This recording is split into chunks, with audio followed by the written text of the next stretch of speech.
Today I'm presenting the paper Removal as a Method, a fourth wave HCI approach to understanding the experience of self-tracking by myself, Sarah Homewood, and my co-authors Anna Vallgårda from the IT University of Copenhagen and Amanda Karlsson from Aarhus University.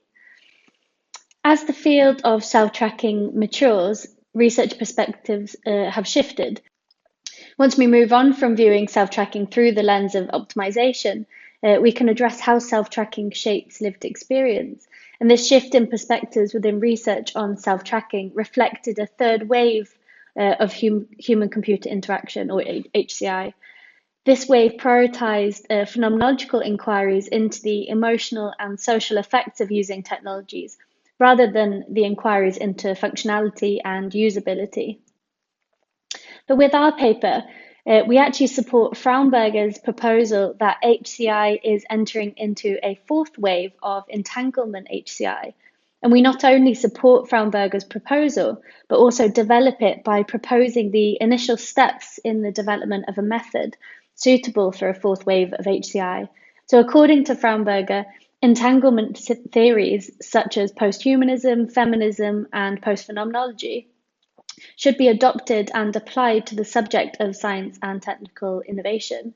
And this wave understands relations between humans and objects as producing realities through their interactions. Knowledge is shown to be socially constructed, and objects are shown to be political actors. Fraunberger describes how HCI can be understood as having outgrown its epistemological and ontological commitments, as it is systematically struggling to keep up with what is empirically observed.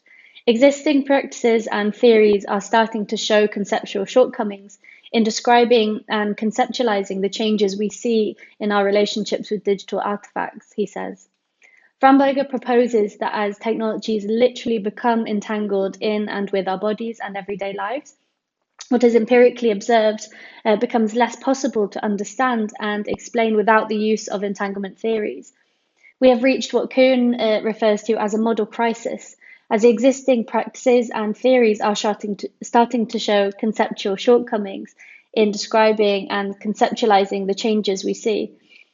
The fact that social and technological developments means that we're now never without our technological devices makes a shift to perspectives on users and devices and as entangled particularly relevant, particularly within the domain of self-tracking.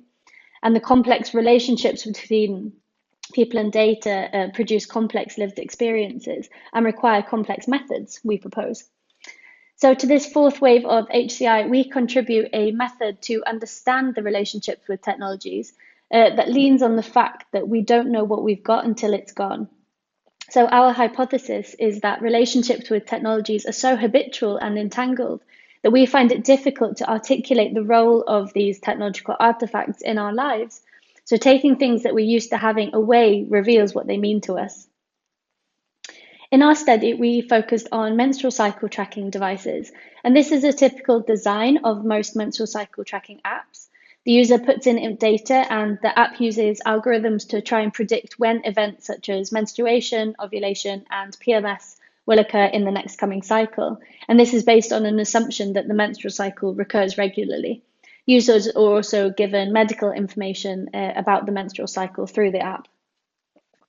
So we used removal as a method to understand the role of menstrual cycle tracking in the lives of users in 3 different ways. The first was as a hypothetical question, where we asked 12 participants if they would be willing to stop using their menstrual cycle tracking apps for a study. And all participants declined in one way or another, but their reasons as to why they did not want to stop and their descriptions of what they thought might happen if they were to stop were really insightful about what their menstrual cycle tracking apps meant for them. My co-author Amanda Karlsson and I also used removal as a method as an autoethnographic tool in a study where we stopped using our own menstrual cycle tracking apps that we've been using for at least 3 years. So in our paper, we use one such entanglement theory from feminist scholar Elizabeth Grosh's and her embodied subjectivity to understand how our experience of removing menstrual cycle tracking technologies tells us something specific about our own entanglements with technologies. So Grosh states that the body is never fixed, ahistorical, or pre-cultural. that we can never understand our bodies in the raw. And our findings relate to how our use of menstrual cycle tracking technologies had shaped our experience, even after they were gone. But rather than seeing removal as a deletion of a device, as though it were possible to return to a state pre-use, or even to reveal a kind of natural body, we apply removal to disturb existing entanglements in order to produce knowledge about the particular ways in which we are entangled. So our autoethnographic study showed that once we had internalized menstrual cycle information, we did not need to access it again in order to interpret our physiological sensations. And this information, such as ovulation increasing libido or PMS being experienced as depression or anxiety, remained in our memory and influenced our experience of our bodies. We continued to interpret our visceral sensations in relation to our memory of our previous menstrual cycles and the textual and graphical information and predictions of patterns Clue had provided us. And during our interviews with our potential participants, many also predicted that they would not be able to forget what they'd learned from their menstrual cycle tracking apps. So I've trained myself to analyze down how physical sensations fit with my hormones and cycle. Our own experience during the first month after removing our menstrual cycle tracking app from our lives revealed how our experience of our body had been shaped through our use of our apps. So once our tracking apps had been removed, we were left only with the physical sensations for us to work out where we were in our menstrual cycle. And this meant that we became hyper aware of our bodies. When we discussed stopping menstrual cycle tracking with our participants, several also predicted that their bodies and physical sensations would become more present to them after stopping their menstrual cycle tracking practices. P6 considered that, or one of our participants considered that not using her app would prompt her to think more about what's happening in her body. So we were hyper aware of every twinge of pain in my stomach. Being forced to use a muscle in your body that you don't normally use, like putting away your glasses and forcing the eye to see by itself.